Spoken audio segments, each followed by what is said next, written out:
नमस्कार। मोदी जी ने जो पिछले 11 साल से बड़ी मेहनत करके विश्व गुरु की जो तस्वीर बनाई है अपने लिए, उसे ये जयशंकर खराब किए दे रहा है। कैसे?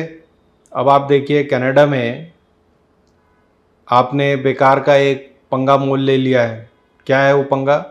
आपने वहाँ पे अपनी एम्बेसी बंद कर दी है, हाई कमीशन वहाँ पे अपना बंद कर दिया है। लोग वापस बुला लिए थे, यहाँ से कैनेडियन को खेद दिया था। अब वहाँ पर G7 की समिट हो रही है। G7 मतलब विश्व के 7 सबसे इंडस्ट्रियलाइज नेशन, यानी जो सबसे पावरफुल 7 नेशन है, उसमें आपको इनविटेशन ही नहीं आया। क्यों आता इनविटेशन? भाई जब आपने वहाँ के लोगों को यहाँ से भगा दिया है, वहाँ से अपने लोग वापस बुला लिए हैं, तो वो किसको भेजेंगे इनविटेशन? वो तो सब चाहते हैं मोदी जी को बुलाना, खासकर वो इटली और अमेरिका और यहाँ वहाँ के जो प्रेसिडेंट और प्राइम मिनिस्टर वगैरह हैं, वो सब चाहते हैं मोदी जी से मिलना, वो सब बुलाना चाहते हैं। लेकिन जब आपने वहाँ बंद कर दी तो इसकी जिम्मेदारी किसकी? जयशंकर की। अब जब से जयशंकर ये विदेश मंत्री बने हैं, ये उसको जैसे ब्यूरोक्रेसी में जैसे चूज़े पाले जाते हैं, उस तरह से ये चूज़े पाल रहे हैं। कैसे? आप देखिए, 1-1.5 साल पहले यूनेस्को का चुनाव हुआ, उसमें हम पाकिस्तान से हार गए। यानी हमें 10 वोट कम मिले पाकिस्तान से। किस चीज़ का चुनाव था? हमें वाइस प्रेसिडेंट बनना था यूनेस्को का, वो भी नहीं बन पाए।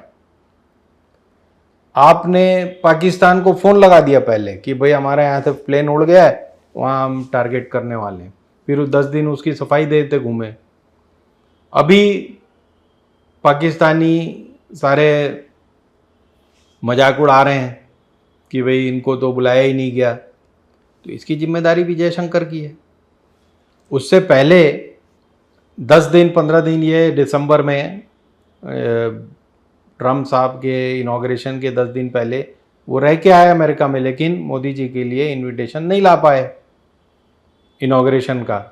जबकि वो साउथ अमेरिका के बोलीविया, कोलंबिया, ये वाले जो प्रेसिडेंट है जिनको आप जानते भी नहीं, वो पहली रो में बैठे थे एकदम सामने की तरफ। तो ये हमारे पॉलिसी फेलियर्स हैं, विदेश नीति के फेलियर्स हैं। ये जयशंकर जी पहले ही हमें बता चुके हैं कि भाई चीन वीन से हम झगड़ा नहीं मोल लेते, क्योंकि हमसे बहुत बड़ा है, हमसे बहुत पावरफुल है। ऐसे पावरफुल लोगों से हम झगड़ा मोल नहीं लेते। तो या तो ये वैसे ही कुछ गफलतें करते रहे हैं विदेश मंत्रालय में, जिसकी खोज खबर किसी को लगी नहीं। मोदी जी को ये अच्छे लग गए, उन्होंने इनको लगातार प्रमोशन देने का मन बना लिया और विदेश मंत्री बना दिया। क्योंकि मोदी जी को तो ब्यूरोक्रेट्स ही सूट करते हैं कैबिनेट में, जो मुंडी हिलाते रहते हैं, कहते रहते कुछ नहीं है। तो सारे अच्छे मंत्रालय जो हैं वजनदार, वो सब ब्यूरोक्रेट्स के पास हैं, एक्स ब्यूरोक्रेट्स के पास।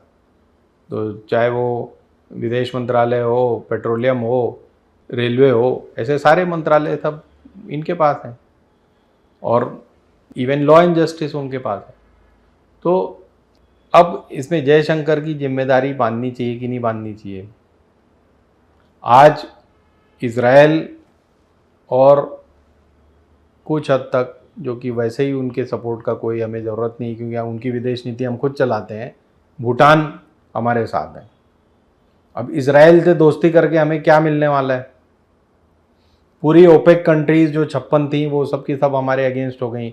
हमारी पुरानी जो नॉन अलाइंड की पॉलिसी थी, वो चूल्हे में डाल दी हमने। तो वो जो 102 नेशंस तक पहुंच गई थी, जो दुनिया की सबसे बड़ी ऑल्टरनेटिव, मतलब यूएन की ऑल्टरनेटिव बन गई थी, वो नैम मूवमेंट को हमने रद्दी की टोकरी में डाल दिया। उसमें हम लगातार पैलेस्टाइन का सपोर्ट करते थे, लगातार मिडल ईस्ट के नेशन से और अफ्रीका के देशों से हमारे बड़े अच्छे संबंध थे। अब तीसरी चीज़ आप देखें, इस वॉर में, यानी जो 4 दिन की जो हमारी झड़प हुई पाकिस्तान से, इसके बाद हमें किसी ने सपोर्ट नहीं किया, ना कोई हमारे सपोर्ट में आया, ना हमें किसी ने हथियार सप्लाई किए। आज हमने फ्रांस से खुद ही अपना संबंध विच्छेद कर लिया है राफेल को लेके। अब आप ये देखें कि जब आप अपने देश की इंस्टीट्यूशंस को कमज़ोर करने लगते हो, जैसे पार्लियामेंट, जैसे सुप्रीम कोर्ट, जैसे मीडिया, जैसे लोअर जुडिशरी, ब्यूरोक्रेसी, जब ये सारे इंस्टीट्यूशंस हैं, वेल एस्टैब्लिश इंस्टीट्यूशंस हैं, पूरे विश्व में सबसे रिलायबल अगर पूरे देश हर अलग अलग देशों को चलाने के लिए होता है वो है ब्यूरोक्रेसी। अगर आप ब्यूरोक्रेसी को दबा दोगे, ब्यूरोक्रेसी को गैर जिम्मेदार बना दोगे, पुलिस को आप गैर जिम्मेदार बना दोगे, अपने जो आपके वर्कर्स हैं उनको पुलिस के ऊपर राइट्स दे दोगे, तो इंस्टीट्यूशंस कमज़ोर होने लगती हैं। फिर कुछ मतलबी लोग इन इंस्टीट्यूशन में बैठे ही हुए हैं, जो सेल्फिश लोग, वो नेताओं को, खासकर मोदी जी को मिसगाइड करके वो अपना मतलब निकाल लेते हैं। तो उससे क्या होता है कि इंस्टीट्यूशंस कमज़ोर हो जाती हैं। एक बार जब आपकी देश की अंदर की अंदरूनी इंस्टीट्यूशंस कमज़ोर हो जाती हैं तो बाहर के जो लोग हैं वो आपकी इज्जत कम कर देते हैं।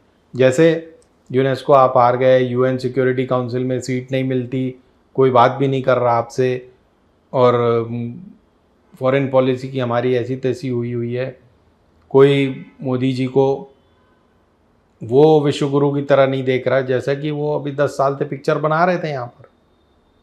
भाई जो सुपर पावरफुल हैं जैसे चीन, रशिया या अमेरिका, इनके प्रेसिडेंट्स बाकी लोगों से ऊपर हैं, बाकी देशों के प्रेसिडेंट वगैरह प्राइम मिनिस्टर से ये ऊपर हैं, इन ये चिंता नहीं कर सकते, ना इन्हें कोई चिंता करने की ज़रूरत है।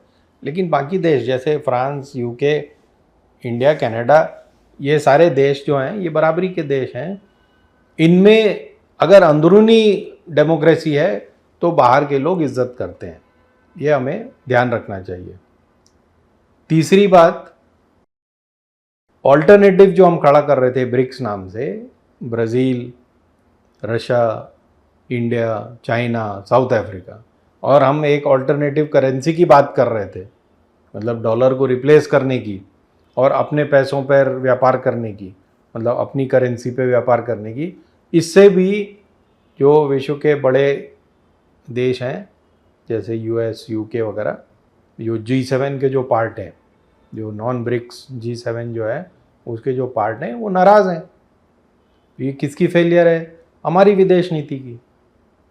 तो ये जयशंकर महाराज को जल्दी से जल्दी घर भेजना चाहिए और हमें अपनी विदेश नीति को दोबारा से संभाल कर फिर से मोदी जी को विश्वगुरु बनाना चाहिए। धन्यवाद।